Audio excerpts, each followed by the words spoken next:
Welcome to Main Street Podcast, an opportunity to talk to Idaho's elected leaders about the issues that matter to you.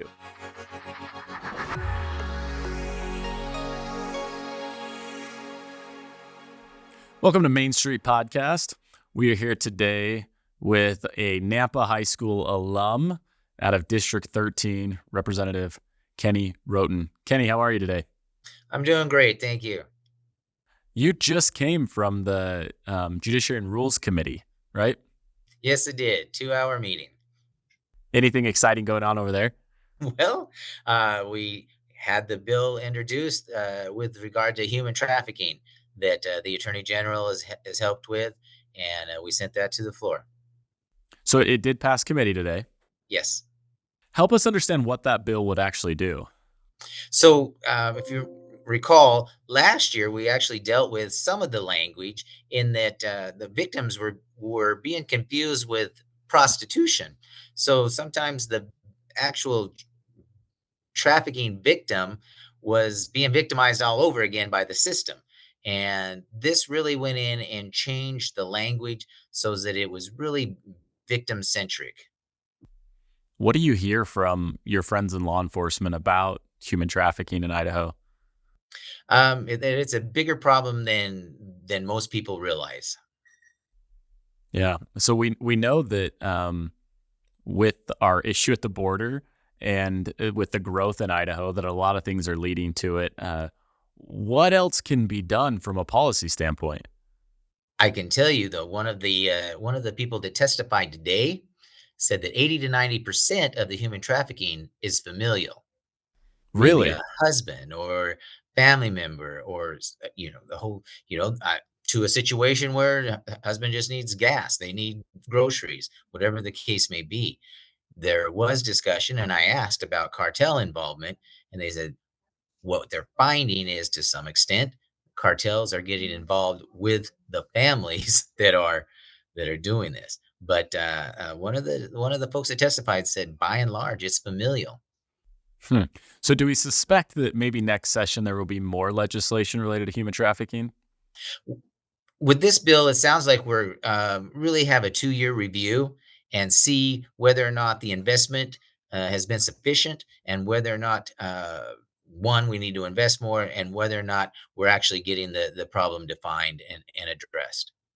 All right. So human trafficking, one issue you're working on. And I mean, another very serious issue facing Idaho that you've been a very loud critic of the drug is fentanyl. You were instrumental in helping that legislation get moved along.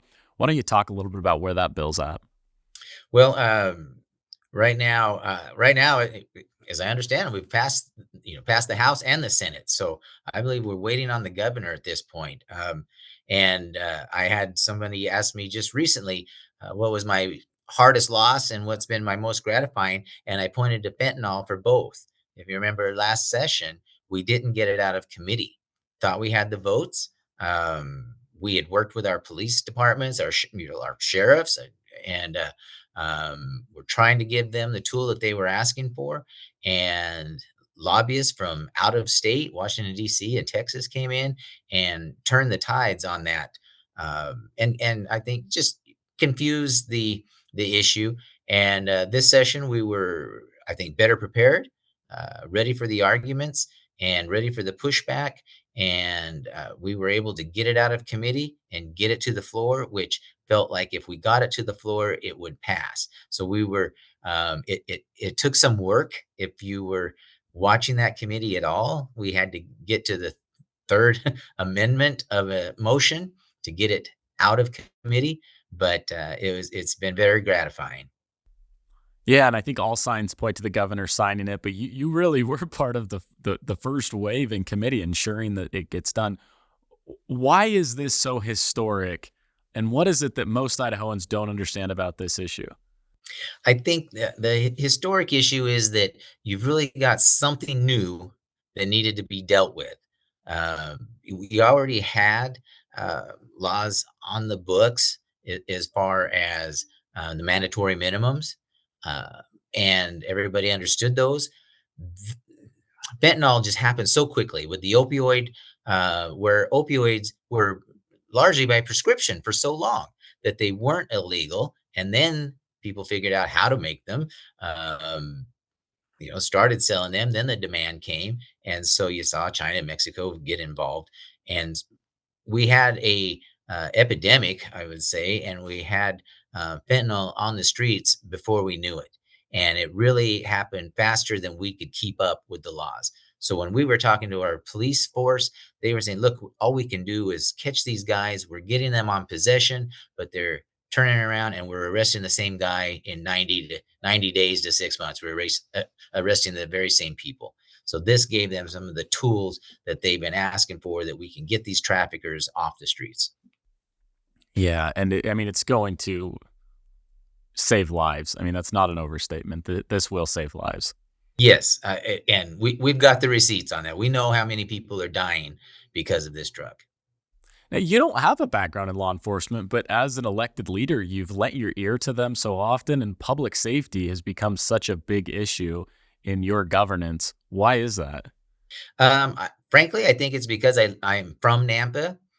We have in my opinion, very good, best in the state police department, and Joe Huff, the chief of police, and all of his staff are very involved in our community. And the police are always involved with the chamber events, and they're very visible and they're very transparent.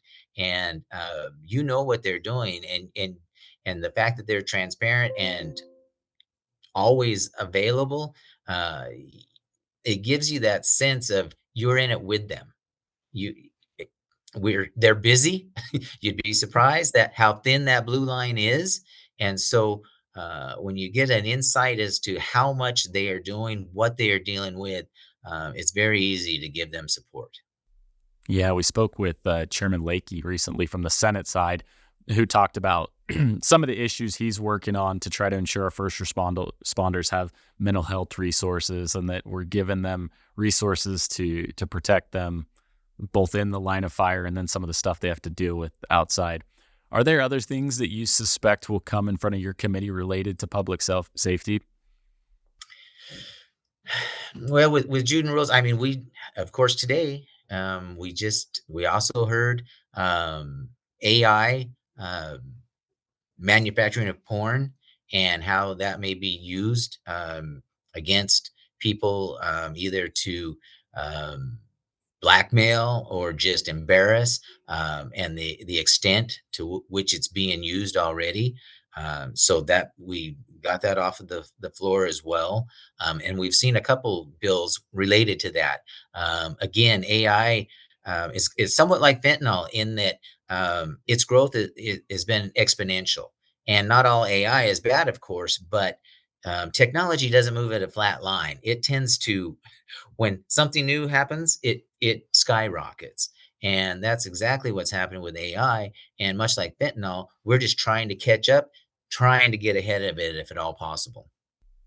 Yeah, and I think anybody listening right now, if they're like me, they realize what a difficult job you have in, number one, solving all the problems that are at the Idaho's doorstep, but number two, predicting the problems that are coming, as we talk about with new rampant drug use, with emerging technologies, things like that.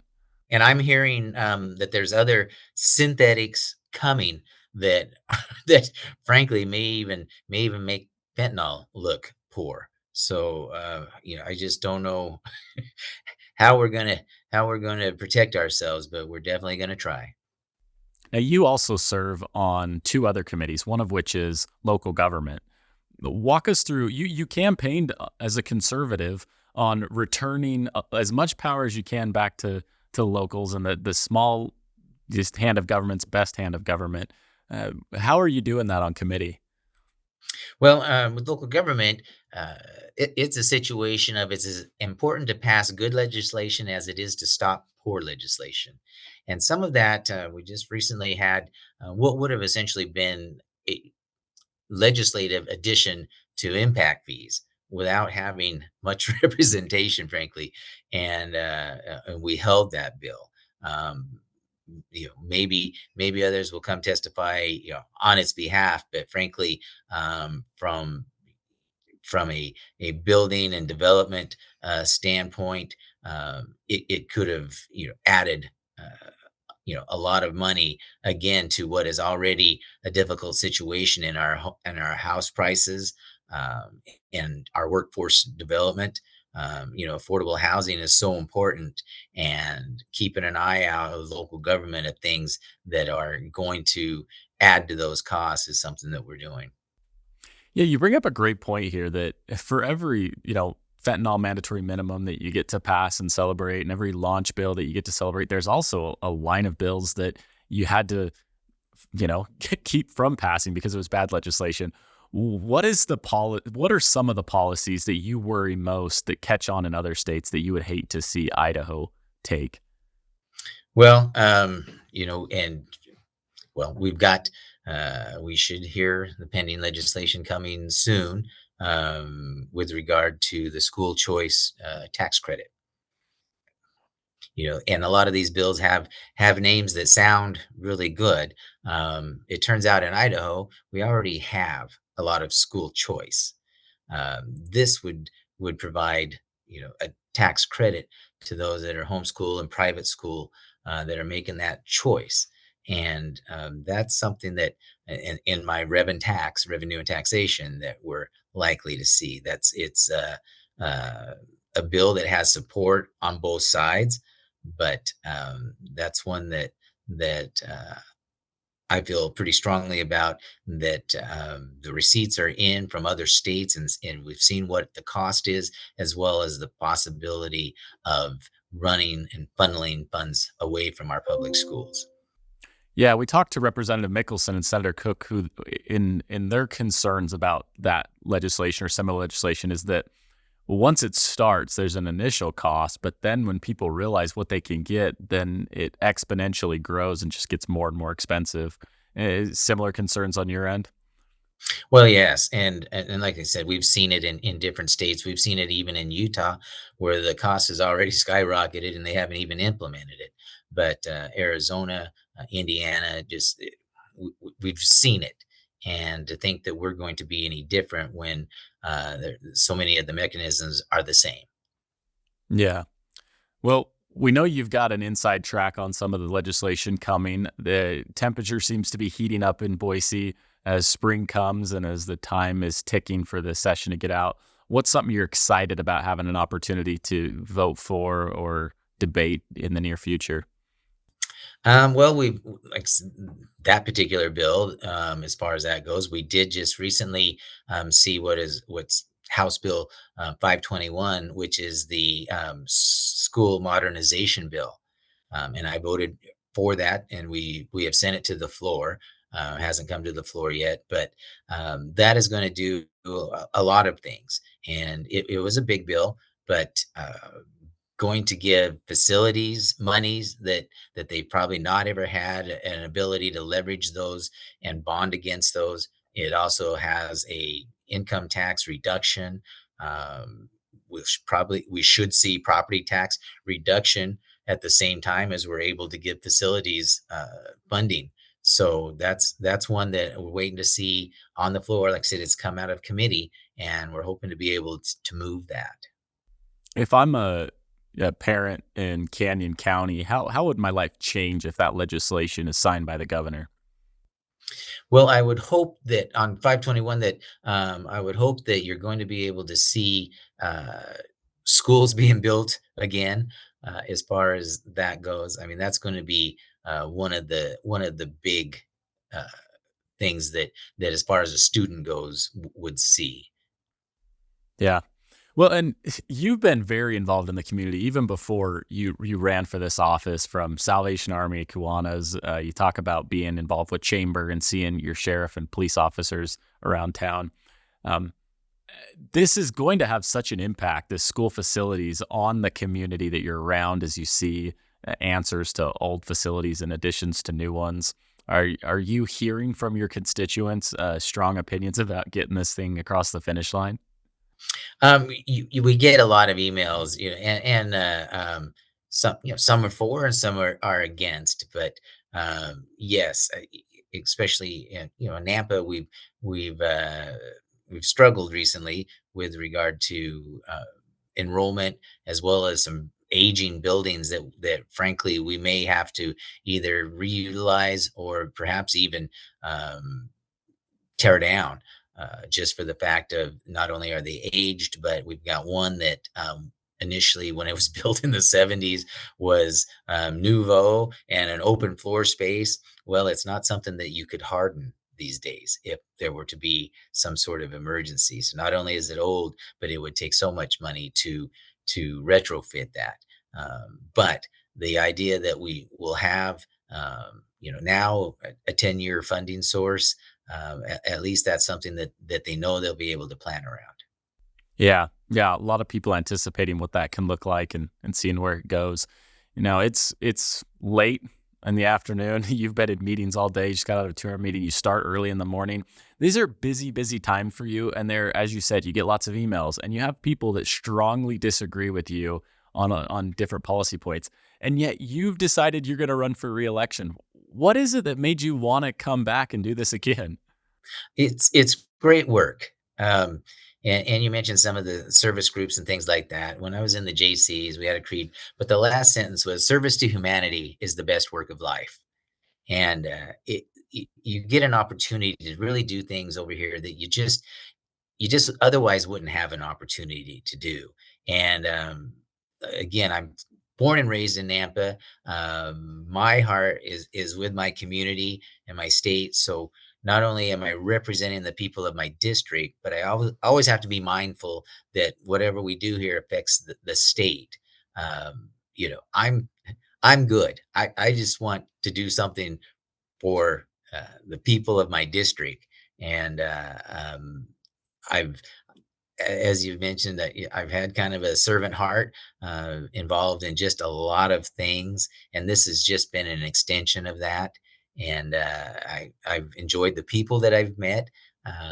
Where we get to, there's a couple people that I've known for a long time. You mentioned Senator Lakey.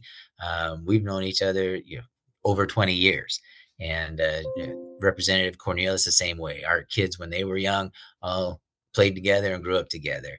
And so it's nice that I'm not alone over here. But it can be lonely because yes, as I tell people all the time, as they ask how is it, and I tell them on the floor, they only ask you yes or no. They don't ask you how you feel about it. They don't ask you if you're 70-30, yes or no. So when it comes time to vote, sometimes it's difficult to explain a vote because there may be things in it that you don't like, but overall, you do feel that it's beneficial and you only get to vote yes or no. Yeah. Yeah, I love that. Well, since it's your first time on the podcast, we have a tradition with all of our guests where there's 2 questions that they have to ask. The first one being a little easier than the second one. The first question is, if there was one book that you've read in your life that you would recommend other people need to read, what would that book be? You know, it's been a while, but Raving Fans, Ken Blanchard was a great one. Was one that discussed that you don't have to be great at everything, but be great at what it is you do. you and you don't have to do everything. You don't have to be everything to everybody. Just be great at what you do. Raving Fans. All right, we're going to write that one down. Now, I told you the second question, this one's a harder one. What is one restaurant in your district that you would recommend that if somebody was driving through District 13, they need to stop at and grab a bite to eat? Well, we've got Brick 29 over there. That's, it it's pretty good. All Which right. which is not to say anything less of any of my other restaurants, because we have a lot of great restaurants. But if you have to pick, you have to pick. Yeah, good save, Representative. Now, we know you've had a long day, and we pulled you right at the end of committee to come chat with us for a little bit.